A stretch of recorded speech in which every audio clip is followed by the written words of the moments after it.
Hello everyone, my name is Ryan Cam, and welcome to my review for Jumanji, The Next Level. This was directed by Jake Kasdan and is the sequel to Jumanji, Welcome to the Jungle, which was released in 2017. It tells a story about the gang from the last movie being thrust back into the world of Jumanji with new players and new characters to challenge. And it's pretty safe to say that the game is far different from when they left. It's pretty safe to say that Jumanji Welcome to the Jungle was one of the biggest surprises of 2017. The movie wasn't expected to do well at all, and it made just under $1 billion at the worldwide box office on just a $90 million budget. That's like a studio's dream right there.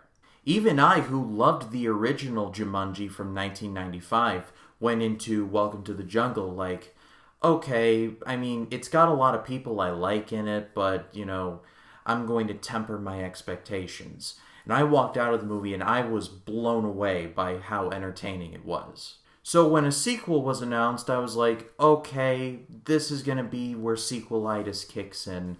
Just don't get your hopes up. It's probably not going to be as good as the first. And I was wrong. Jumanji, The Next Level is just as good as Welcome to the Jungle. What I loved about Welcome to the Jungle was turned up to 10 in The Next Level. The chemistry between The Rock, Kevin Hart, Karen Gillan, and Jack Black is just so magnetic. I said on my Twitter that I could watch 10 movies of this cast in Jumanji and I would never get bored. Also add in the fact that in The Next Level, The Rock is essentially doing a Danny DeVito impression and Kevin Hart is doing a Danny Glover impression for about the first 2 acts. And I was like, okay, this is going to be funny for the first 5 minutes and then it's going to get old after a while.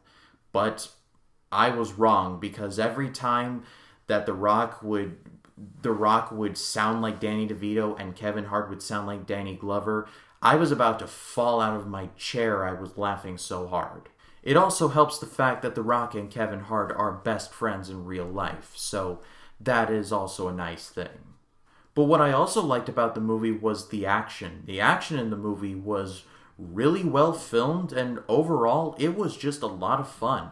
A lot of it was callbacks to the Indiana Jones movies, which, considering the fact that Jake Kasdan, son of Lawrence Kasdan, the writer on all 3 of those movies, did direct the movie, so I guess that does come with the territory.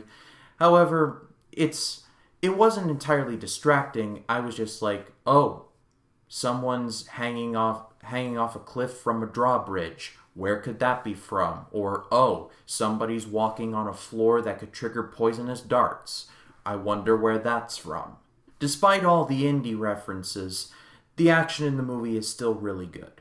But what I disliked about Welcome to the Jungle is also prevalent in The Next Level, meaning that in Welcome to the Jungle, we got a generic-ass villain played by a pretty talented actor in Bobby Cannavale. In Next Level, we have another generic-ass villain played by... My friend told me he's from Game of Thrones, but I haven't watched an episode of that show, so I will put his name in the lower third right now. But basically, he plays this Viking dude. His name is so forgettable that I forgot it literally as soon as I left the theater. But without giving too much away, something is set up in the real world which I thought was going to play out in Jumanji. And that was kind of downplayed.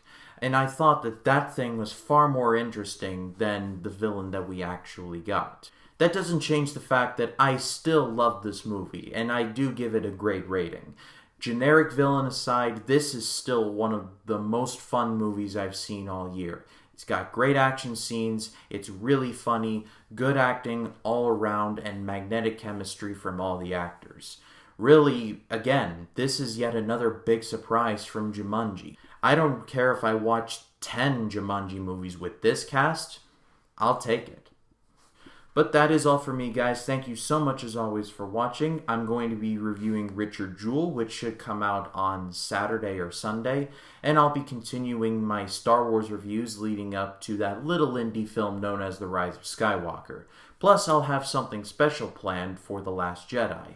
I'm looking forward to that. But thank you so much as always for watching. My name is Ryan Cam, and I'll see you in the next one.